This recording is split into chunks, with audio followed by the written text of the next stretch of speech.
오늘 첫 번째 찬양했던 이런 교회 되게 하소서 이걸 집에서 연습을 했는데도 제가 잘 못 따라가겠습니다. 옛날에는 옛날 찬송은 저도 이제 그 신학교 다닐 때 합창단에서 활동을 해서 굉장히 노래를 그래도 찬양을 그래도 조금 한다고 생각했는데 요즘 찬양은 도대체 모르겠습니다. 이 박자 맞추기가 참 힘듭니다. 그래서 집에서 연습을 좀 했는데도 이게 참 힘듭니다. 그래서 리드 한다는 게 더 힘들죠. 그래서 근데 오늘 이런 교회 되게 하소서 참 좋은 내용이 참 좋습니다. 좋고 그 내용을 통해서 우리 부패변 장로교도 설립 감사회를 통해서 그런 교회가 되었으면 좋겠습니다. 그 내용대로 참 그런 교회가 된다면 얼마나 좋겠습니까? 부단히도 우리는 좋은 교회로 변화되기 위해서 노력을 해야 합니다. 교회가 변한다는 것은 성도님들이 변한다는 얘기입니다. 교회가 변한다는 것은 성도님들이 변한다는 얘기지 어떻게 교회 전체가 그런 얘기가 아닙니다. 그래서 우리 성도님들이 변해야 됩니다. 저도 변해야 되고 여러분들도 다 변하면 부패변장로교가 변했다 이렇게 되는 겁니다. 그래서 우리 모두가 지금까지 살아왔던 그 생활 패턴에서 조금 하나님 보시기에 좋지 않는 모습이 있었다면 그런 모습들을 하나하나 잘 다듬어 가고 도려내서 하나님 보시기에 좋은 모습으로 변화가 됐으면 좋겠습니다. 세계 역사상 교회는 부단히도 변해왔습니다. 세계 역사를 보면 교회사를 보면 굉장히 많은 변화가 있었습니다. 그런데 그 변화를 보면 긍정적인 포지티브한 그런 변화보다는 네거티브한 부정적인 변화가 훨씬 더 많았습니다. 지금도 교회가 변화는 일어나고 있습니다. 여전히 변화는 일어나는데 그 변화가 하나님 보시기에 좋지 못한 변화가 훨씬 더 많습니다. 그것은 우리 교회, 제가 말씀드렸듯이 교회가 그렇다는 것은 우리 개인적인 모습이 그렇다는 얘기가 똑같습니다. 우리가 성도로서, 구원받은 성도로서 어떻게 살아가야 될지 참된 그리스도인답게 하나님이 인정하는 그런 삶을 살아야 되는데 사실 그렇게 살지 못하는 그런 변화가 오히려 더 나빠지는 그런 변화를 가지고 있다면 참 하나님 보시기에 얼마나 씁쓸하시겠습니까? 지금 우리 한국교회는 참 위기입니다. 왜냐하면 변화가 잘못된 변화로 가고 있기 때문입니다.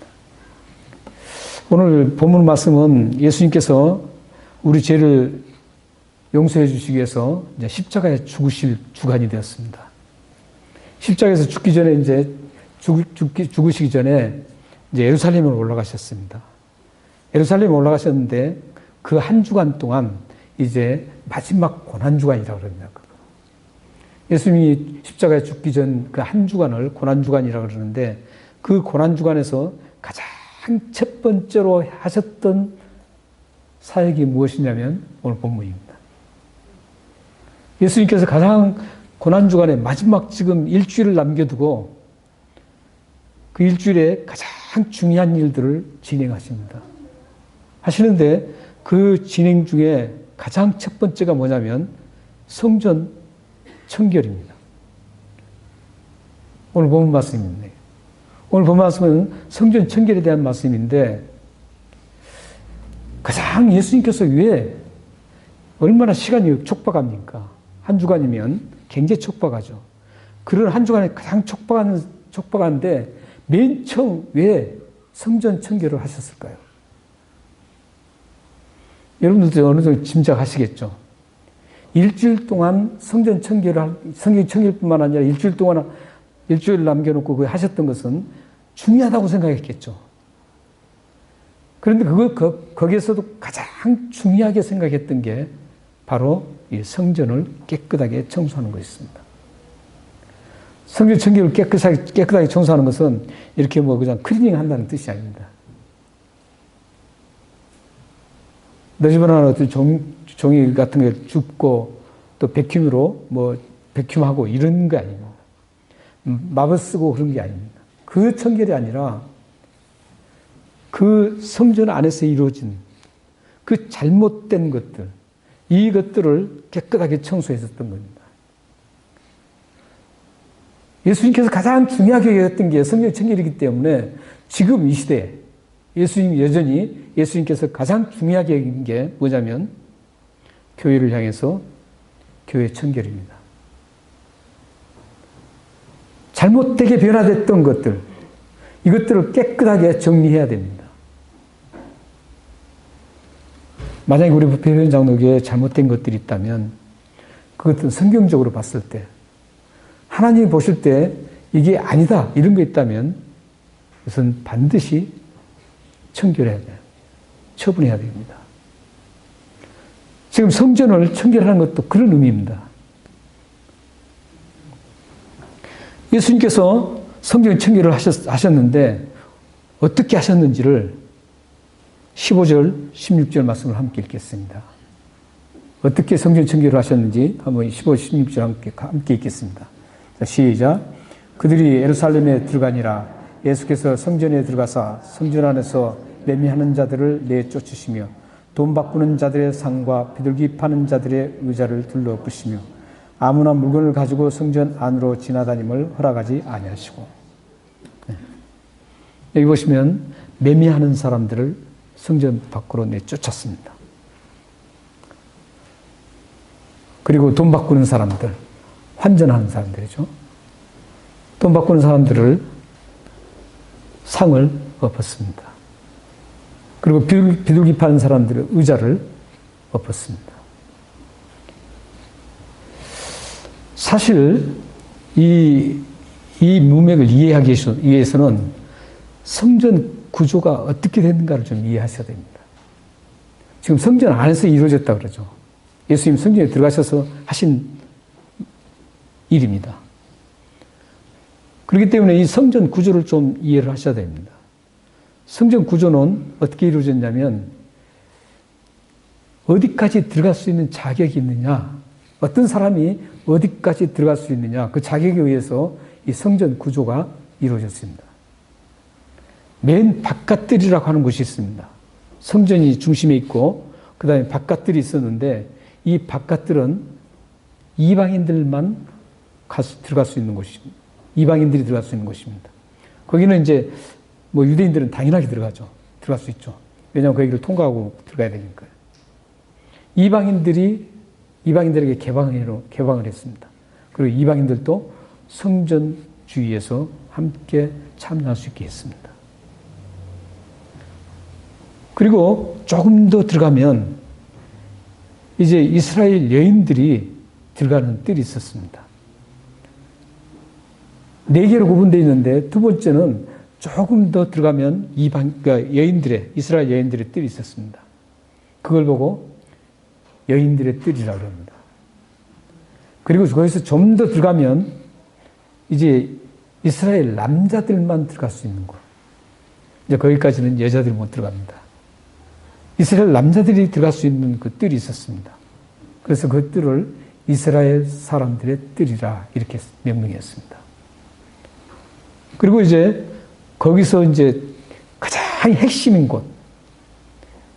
곳으로 들어가면 뭐가 있냐면은 성소가 있습니다. 지성소가 있고 성소가 있습니다. 그 성소를 중심으로 해서 그 주위에 뜰이 있었는데 그 뜰을 제사장들의 뜰이라고 했습니다.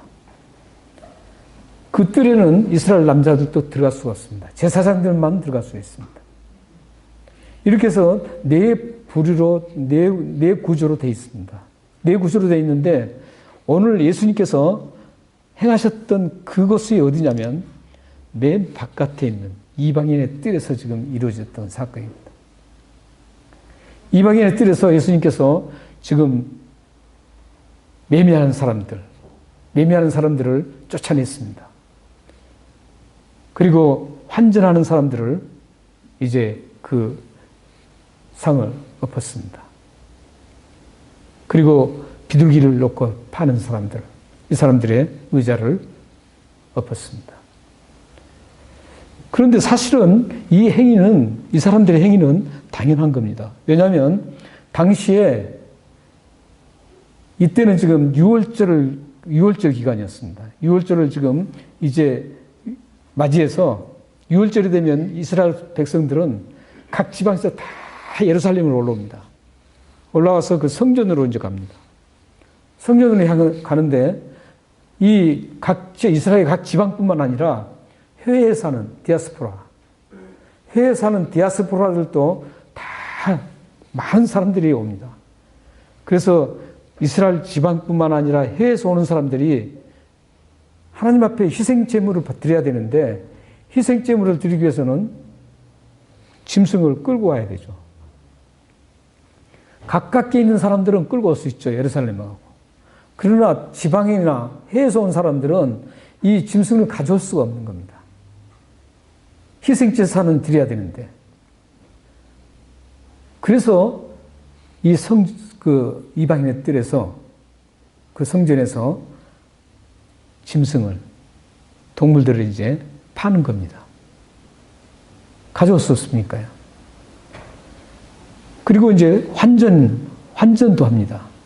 환전하는데 이 성전에는 성전 화폐가 있었습니다. 성전 화폐가 있었는데 그 성전 화폐 외에는 그 성전에서는 사고 팔 수가 없는 겁니다. 그러니까 이 성전을 돈을 환전해 준 사람들, 교환해 준 사람들은 반드시 있어야 됩니다. 그런데도 불구하고 예수님은 그 사람들을 다 내쫓았습니다. 반드시 필요한데 왜 예수님이 그러면 이 필요한 사람들을 내쫓았을까요? 단순히 그들이 그런 편리를 위해서 그런 상해 행위를 했다면 예수님께서 쫓아내지 않았습니다.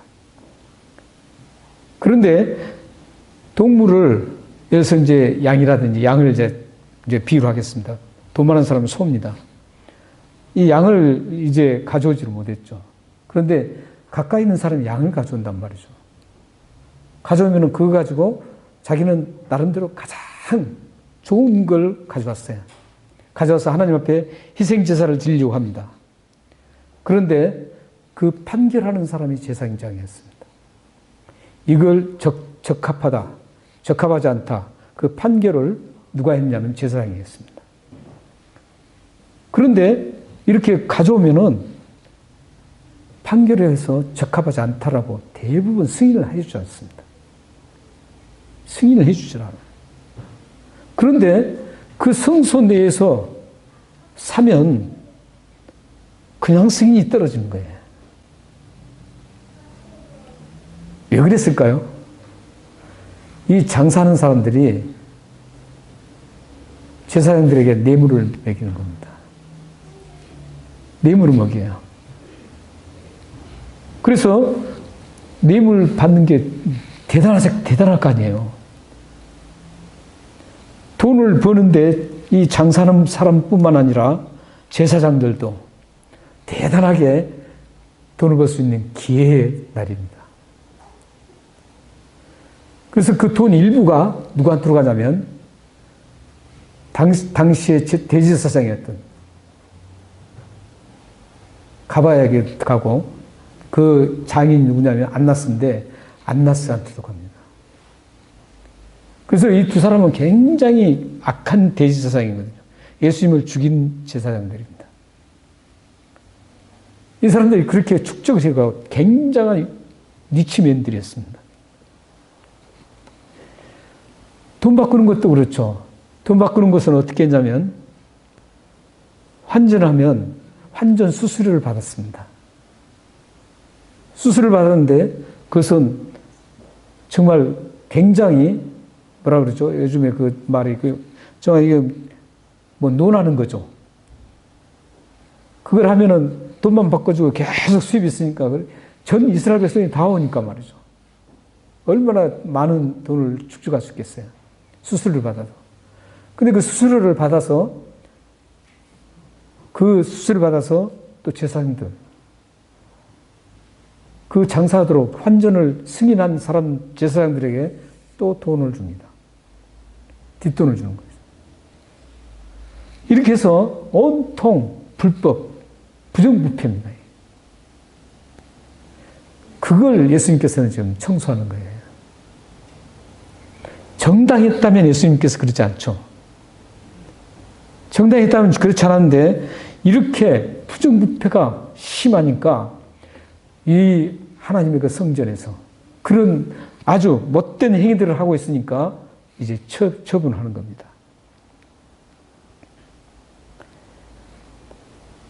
그런데 이상한 부분을 발견할 수 있습니다. 우리는 이 부분에서. 이 부분에서 보면 매매하는 자들을 다 내어 쫓았다. 이 부분이 우리는 좀 이해하기 쉽지 않습니다. 왜냐하면 이 매매한다라는 것은 사고 파는 사람을 얘기합니다. 사고 파는 사람들을 모두 쫓아냈다는 거죠. 근데 실질적으로 부정부패를 저지른 사람은 누굽니까? 판매하는 사람들이죠. 그리고 판매해서 그 뒷돈을 받은 제사장들. 이런 사람들이거든요. 그런데 환전을 한 사람이든지 매매를 한 사람들 모두를 다 내쫓았다는 것이죠. 판매하는 사람들은 그렇게 부정부패를 했으니까 당연하게 그 성전에서 내쫓는 게 맞습니다. 그런데 사는 사람들 어쩔 수 없이 사야 되잖아요. 자기가 또 가져올 수도 없고 그렇기 때문에 동물을 거기서 돈 주고 사고 또 성전화폐가 없으니까 자기 일반 돈과 성전화폐를 바꿨단 말이죠. 이 사람들은 전혀 문제가 없습니다. 내쫓을 그런 여건이 못 됩니다. 그런데 예수님은 모두 쫓아냈습니다. 어떤 분은 이걸 가지고 이제 기독교를 공격하는 사람들은 그렇게 얘기합니다. 봐라, 이제 이렇게 한 사람들은 대단히 머리가 좋은 사람들 같아요.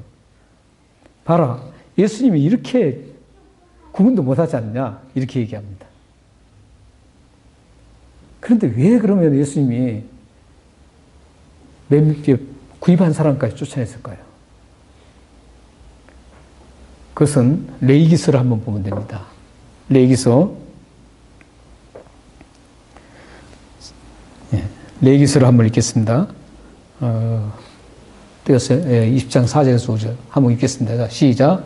그가 그의 자식을 몰렉에게 주는 것을 그 지방 사람이 못 본 채 하고 그를 죽이지 아니하면 내가 그 사람과 그의 권속에게 진노하여 그와 그를 본받아 몰렉을 음란하게 섬기는 모든 사람들을 그들의 백성 중에서 끊으리라. 저건 무슨 말씀이냐면은 몰렉이라는 신을 섬기면 자식들, 어린아이들을 몰렉에게 바칩니다. 산채로 그냥 바뀌는 거예요. 그만큼 몰렉을 섬기는 그 우상 숭배하는 그 집단은 굉장히 무서웠습니다. 그런데 저기서는 지금 자식이 몰렉을 주는 걸 봤어요. 그 동네 사람들이. 그런데 그걸 또 묵인한다는 거죠. 아, 묵인하면 어떤 경우가 있겠어요? 아, 다른 사람 바쳐도 되는구나. 이렇게 생각하죠. 그런데 죽이면, 아, 바쳐서는 안 되는구나. 이렇게 되겠죠. 이건 뭐냐면은, 본받아란 말이 굉장히 중요합니다. 한 사람이 잘못됐을 때, 그 범죄가 계속해서 퍼져나간다는 거죠. 그렇다면 예수님께서 지금 내어 쫓았단 말이죠. 사는 사람을.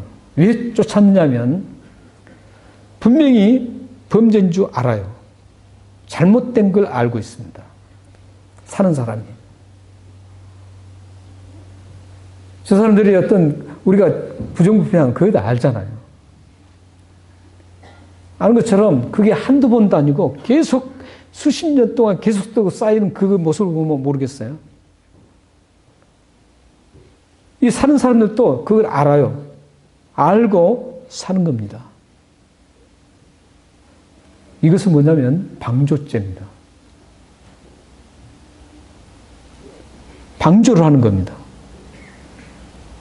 그리고 그 방조를 하고 같이 결국은 성전을 더럽히는데 함께 협조하는 사람이 되어버립니다.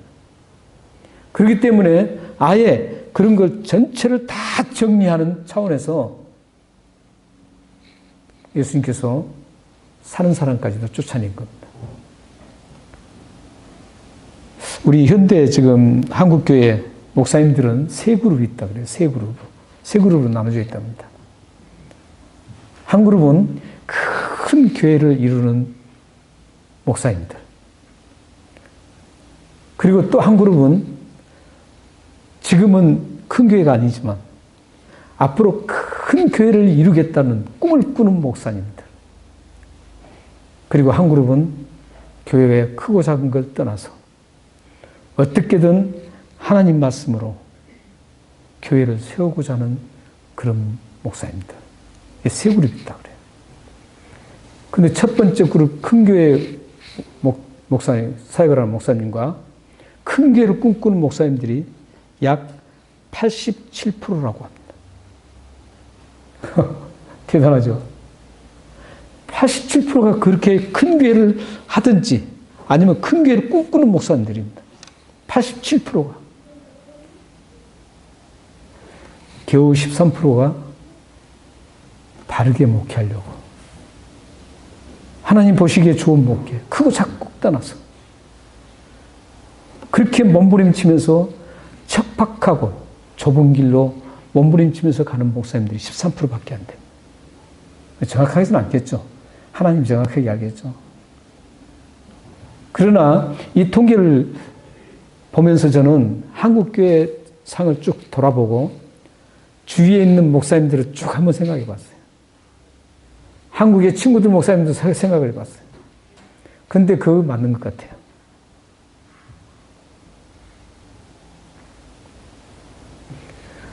이런 목사님들 때문에 교회가 교회답지 않게 되는 거죠. 오직 사이즈만 키우려고 하는 목사님들. 인본주의든 물질 만능주의든 다원주의든 일단 모이는 사람들 기만 즐겁게 하고 좋은 말로 해서 잔뜩 끌어모으는 데만 열을 올린 사람들이 그렇게 하겠다는 사람들이 87%라는 거죠. 이분들이 교회를 망치는 겁니다. 하나님이 예수 그리스도께서 십자가에 죽으시고 그 핏값으로 세운 이 교회, 이 교회를 망치는 주범들이라는 것이죠. 그런데 그 망치는 주범들 뿐만 아니라 성도님들도 문제라는 겁니다. 마치 성전에서 판매하는 사람의 문제지만 거기에 동조한 사람도 문제라는 것이죠. 사는 사람도 문제라는 것이죠.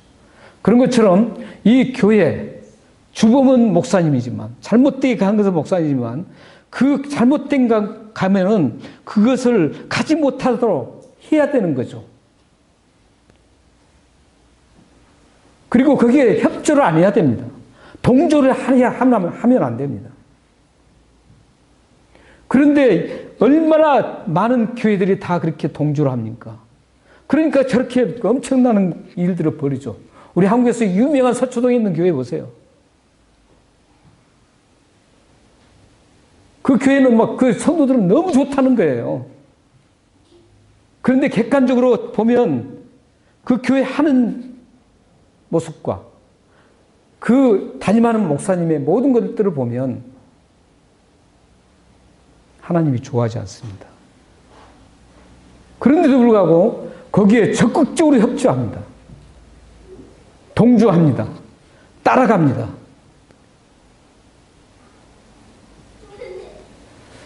그렇기 때문에 교회가 좋지 않게 지금 한국 교회가 비춰져서 세상 사람들이 조롱하고 세상 사람들이 우리한테 배우라고 그렇게 말할 정도로 된 이유는 목사님들뿐만이 아니에요.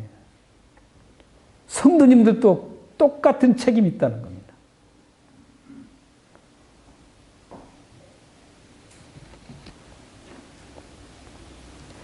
오늘 본 말씀 속에 보면 이 성전이라는 단어가 나오거든요.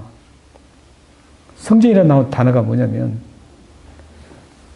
솔로몬이 지었던 성전, 솔로몬 성전이 허물어지고 다시 헤롯이, 이때 당시에 헤롯이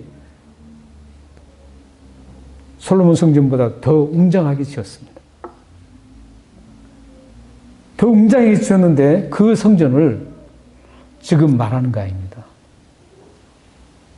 우리 한국 성경에는 그냥 똑같은 성전으로 그냥 나왔지만 원문에 보면은 성전이라는 단어가 3개가 있습니다. 3개가 있는데 오늘 성전은 건물을 외적인 것을 지금 가르치는 성전이 아닙니다. 원문에는 어떤 성전이냐면 하나님이 임재한 그 성전을 얘기하고 있습니다. 이 하나님이 임재한 성전, 그 하나님께서 임재하신 그 거룩한 전, 그 거룩한 전을 이 인간들이 부정부패로 온갖 더러운 죄악을 지으면서 엉망으로 만든다는 것이죠.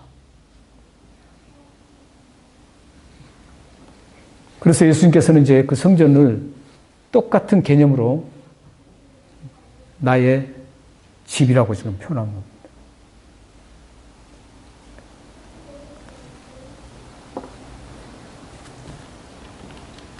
17절 한번 같이 읽겠습니다. 그러니까 성전 개념으로 이제 예수님께서 나의 집으로 바꾼 겁니다. 똑같은 의미의 사실은. 원어로 보면은 나의 집이나 성전이나 똑같은 개념입니다. 왜냐하면 건물을 말하지 않기 때문입니다. 자, 그러면 17절 한번 읽겠습니다. 자, 시작. 이에 가르쳐 이르시되 기록된 바 내 집은 만민이 기도하는 집이라 칭함을 받으리라고 하지 아니하였느냐. 너희는 강도의 소굴을 만들었도다 하십니다. 내 집이라는 거예요. 그 성전은 지금 하나의 그림자거든요. 그림자였어요. 진짜 성전이신 예수님의 본체가 지금 드디어 성전을 지금 건물 성전을 완전히 싹쓸이 하는 겁니다. 지금. 진정한 성전이신 예수님께서 진정한 성전으로 지금 만드는 작업입니다. 그래서 그 성전을 내 집이라고 지금 표현한 겁니다. 나의 집이라고. 이것은 어떤 말씀이냐면 이 표현은 이 성전은 내 소유라는 것이죠. 나의 소유라는 겁니다. 그렇기 때문에 나의 소유는 그렇게 하게 지켜야 된다는 것이죠. 하나님이 좋아하시는 대로 지켜야 된다는 겁니다. 인간이 좋아하는 교회로 지키는 게 아니라 하나님이 좋아하는 교회로 지켜야 된다는 겁니다. 그것은 사이즈와 관계없습니다.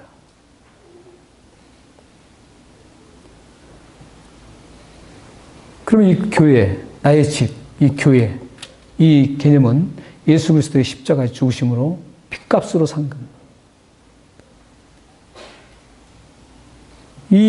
그 집을 이제 만민이 기도하는 집이라고 그러죠. 만민이 기도하는 집이라는 것은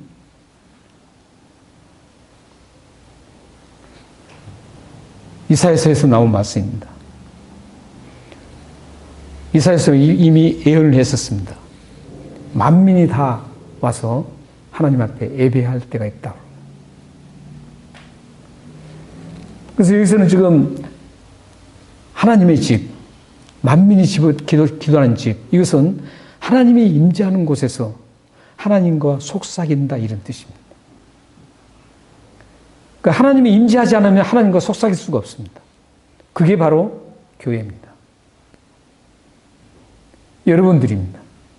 예수를 믿는 여러분들. 예수 믿는 여러분들이 성전입니다. 고린도전서 3장 16절 한번 읽겠습니다. 시작. 너희는 너희가 하나님의 성전인 것과 하나님의 성령이 너희 안에 계시는 것을 알지 못하느냐. 예수를 믿으면 예수님께서 십자가에 죽으시고 나의 죄를 용서받았다는 것을 받아들이고 예수님을 나의 주님으로 모시면 성전이 됩니다. 성전이 돼요. 그 순간 우리가 성전이 된 이유는 거룩한 성령님이 우리 안에 계시기 때문입니다. 거룩화성이거든요. 거룩한 성전이 되지 않으면 죽어서 천국 가지 못합니다. 굉장히 심각한 얘기입니다. 예수를 믿는다고 그냥 시시한 게 아닙니다. 이 세상은 사실 잠깐 살다가 가는 것이거든요. 지금 오충효 우리 집사님 지금 수천하셨는데 가서 이제 얼굴을 이렇게 뵙고 또 손을 만지고 이렇게 했는데 그때 제가 갔을 때까지만 손이 좀 훈기가 있더라고요. 이제 얼굴은 차가우시고 바짝 마르셨고 고생을 하셔서 굉장히 참 눈물이 났습니다. 그러면서 한편으로는 우리 김은희 집사님한테도 말씀드렸습니다. 그렇게 고생하셨던 아파하셨던 그런 모든 것들이 이제 다 끝나고 하늘나라 저 천국으로 간 게 훨씬 더 축복입니다. 그랬습니다. 근데 우리가 하늘나라에 갔는지 안 갔는지는 저희들은 정확하게 모릅니다. 그러나 제가 오충효 집사님과 대화를 많이 했습니다. 심지어는 다음에 비석에 뭘 써달라는 말씀까지 하셨어요. 그 비석에 쓰는 말이 영원한 것을 표현했습니다. 그때 그 말씀을 나누면서 예수 그리스도에 대해서 말씀을 나누고 했습니다. 제가 생각할 때는 오충효 집사님은 예수를 믿으신 분입니다. 많은 대화 속에서 저는 그걸 어제 곰곰이 생각하면서 저는 이제 결론을 내렸습니다. 사실 저는 이제 대부분 소천하시기에 숨이 끊어지기 전에 가서 가장 먼저 하는 게 뭐냐면 예수는 이런 분입니다. 예수를 믿으셔야 됩니다. 지금 목숨이 끊어지면 딱 나가는 순간 두 길이 있습니다. 하나는 지옥으로 가는 길이고 하나는 천국으로 가는 길입니다. 그것은 이제 한 번 가면 영원히 가는 것입니다. 이 세상에서 잠깐 죽고 끝나는 게 아닙니다. 죽음의 문을 통과하면 바로 두 문이 쫙 있는데 예수를 믿는 사람은 영원한 천국으로 눈물도 없고 근심도 없고 걱정도 없고 아픔도 없고 고통이 없는 곳에 가는 겁니다. 예수님이 계시고 그동안에 믿었던 히브리서에 있는 말씀처럼 그동안에 예수를 믿었던 그 수많은 믿음의 선진들이 그곳에서 찬양하면서 하나님의 그 영광스러운 그 빛의 광채를 받으면서 예수님과 함께 찬양하는 그런 곳입니다. 하지만 지옥은 파이어못입니다.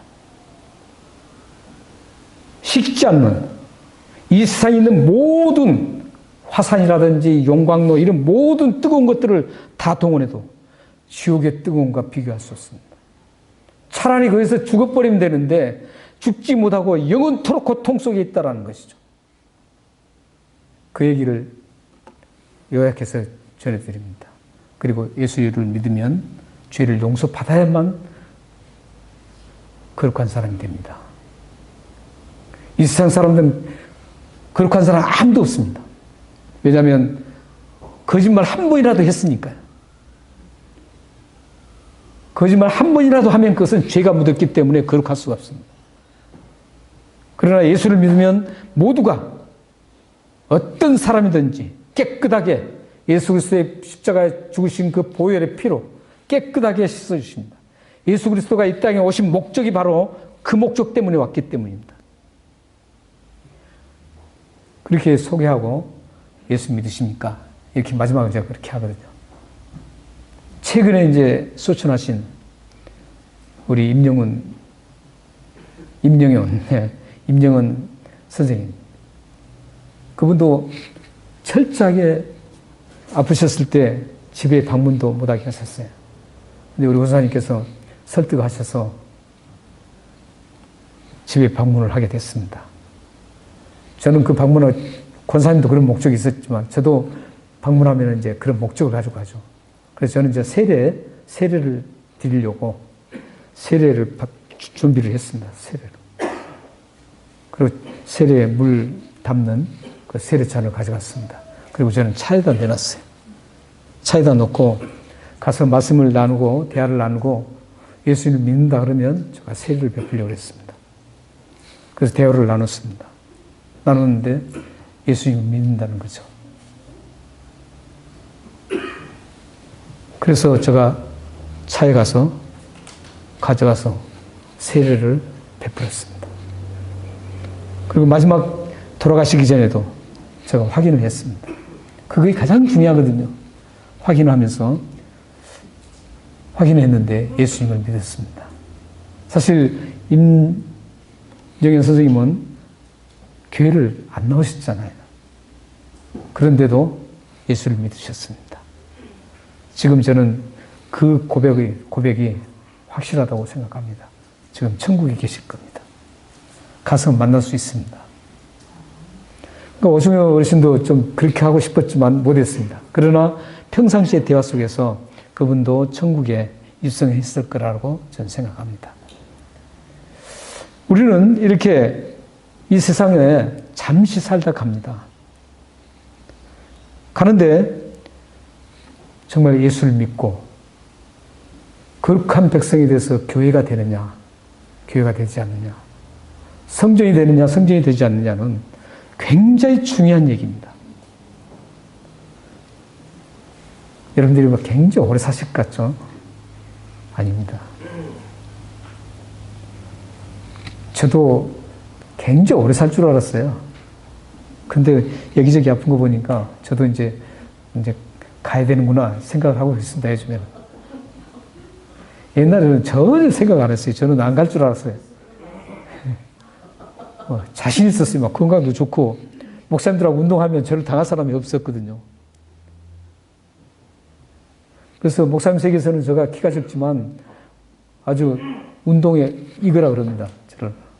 그래서 저는 안 갈 줄 알았어요. 근데 지금 이제 아프고 그러니까, 나도 가는구나 하고 준비하고 있습니다. 이제 기도로. 언젠가 우리는 세상 떠나야 됩니다.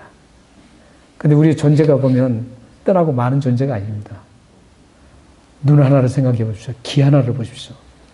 일회용으로 일회용 사용하고 버리려고 이렇게 만들었겠습니까? 아닙니다. 정말 치밀하게 만들었습니다. 하나님께서. 영원히 살 수 있는 존재로 만드셨습니다. 이렇게 교회가 돼야 됩니다. 근데 오늘 예수님은 이런 교회를 만드신 거예요. 만드셔서 깨끗하게 살아라는 것이 오늘 본문입니다. 하나님께서 교회를 만들었기 때문에 성전으로 십자가에 죽으신 핏값으로 만들었기 때문에 이제 어떻게 살아야 될 것인가? 하나님 백성답게 살아야 된다는 것이죠. 그래서 교회라는 것은 성령님이 거하는 전입니다. 교회는 나의 욕망을 채우고 나의 유익을 위해 존재한 곳이 아닙니다. 교회란 하나님의 임재 앞에 나의 세속적인 욕망을 내려놓고 주님 한 분이면 만족합니다라는 그런 고백을 하는 곳이 교회입니다. 교회는 다투고 시기하고 질투하는 그런 곳이 아닙니다. 교회란 주님의 사랑으로 감싸주고 도와주고 덮어주는 곳이 교회입니다. 교회는 남의 마음을 아프게 하고 상처를 주는 곳이 아닙니다. 교회란 나의 아픔과 슬픔과 기쁨을 하나님과 속삭이며 다른 사람의 아픔을 하나님 앞에 기도해서 그 아픔을 치료하는 역할을 하는 것이 교회입니다. 교회는 불평과 불만을 쏟는 것이 아닙니다. 교회란 부족에도 하나님께 늘 감사하며 찬송하며 가는 곳입니다. 교회는 궁극적으로 구원을 주신 하나님의 영광을 위해서 존재하는 곳입니다. 우리 교회가 오늘 설립 예배를 드리는데 이런 아름다운 교회로 날마다 변화되어서 하나님의 이름을 드러내기를 소망합니다.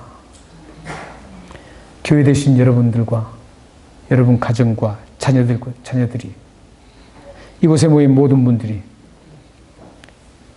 아름답게 변화되어서 하나님의 영광을 온 세계에 드러내시기를 주님의 이름으로 축원합니다. 기도하시겠습니다. 좋으신 하나님 아버지 감사합니다.